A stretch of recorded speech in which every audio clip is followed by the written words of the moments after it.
The year is 1865. Abraham Lincoln steps onto the theater balcony, alive. The bullet never came, but the man standing beside him is not the President of the United States. He is the Governor General of the British Crown Colony of America, and the flag above Ford's Theater bears the Union Jack. The point of divergence is unremarkable, a chest cold. In December of 1776, George Washington crossed the Delaware in sleet and silence, but the fever that had been building in his lungs for 3 days broke just before dawn. He paused. He rested. The Hessian garrison at Trenton received reinforcements that night. Washington's attack never happened.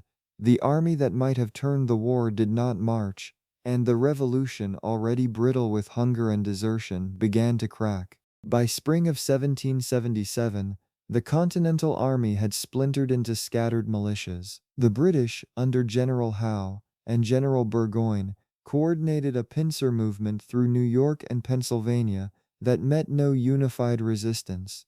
Philadelphia fell. Boston remained under martial law, and in September of 1778, at a farmhouse outside Morristown, Washington signed the Articles of Surrender. The terms were not harsh.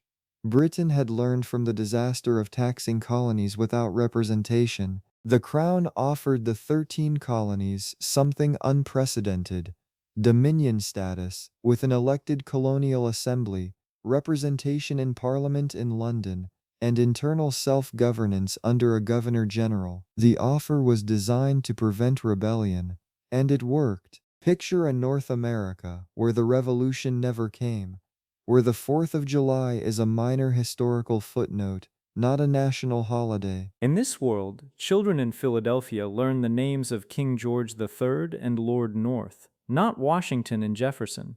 The Liberty Bell still hangs in Independence Hall, but it is never cracked. It rings for the King's birthday each June. Slavery ended here, but not in the way you might imagine.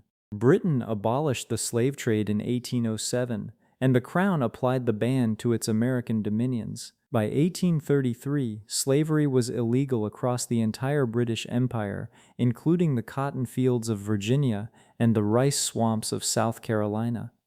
There was no Civil War, no Emancipation Proclamation, no burning of Atlanta. Instead, a slow, bureaucratic emancipation unfolded over decades, with slaveholders compensated by the Crown. The moral reckoning was quieter, but it was also incomplete. Segregation persisted. Freedom came with asterisks, but the absence of war meant something else too. The Industrial Revolution arrived in America on British terms. Railways spread north to south, not east to west. The great cities of this alternate United States are Boston, New York, Philadelphia, and Charleston, but also Montreal, Halifax, and Kingston, all connected by iron rails under a single imperial flag. The Transcontinental Railroad was completed in 1887, not by American engineers racing across the plains, but by a British surveyor corps mapping the Dominion from Atlantic to Pacific. And the West unfolds differently here. There is no Louisiana Purchase, no Mexican-American War. The land beyond the Appalachians is still claimed by France, by Spain, by independent native confederacies. The British Crown negotiates with the Cherokee and the Iroquois as sovereign nations.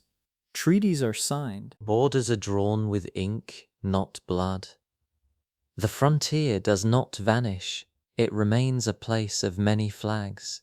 Let me tell you about a woman named Clara Halstead. She lives in a boarding house on Beacon Street in Boston in the year 1912. She works as a clerk in the Colonial Postal Service, sorting mail that arrives from London in 4 days by steamship.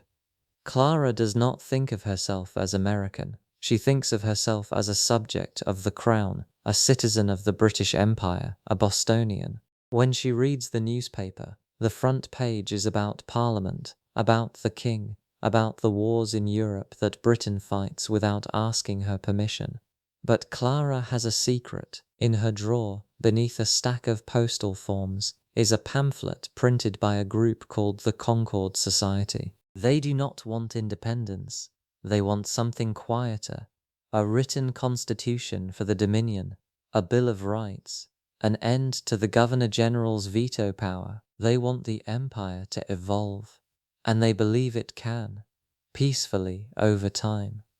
Clara's story is not one of revolution. There are no midnight rides, no battles, no shots heard round the world. Instead, she attends meetings in a church basement where men and women debate constitutional law by candlelight.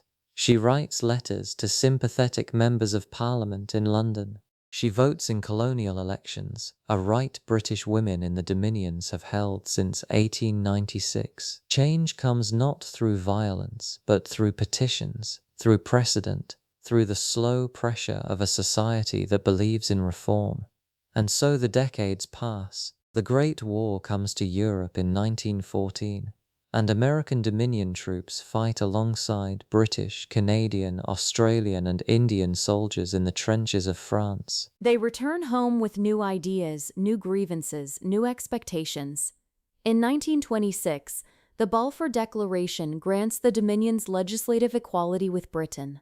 By 1931, the Statute of Westminster makes the Crown's American Dominion a fully sovereign nation in its own right, bound only by allegiance to the Crown.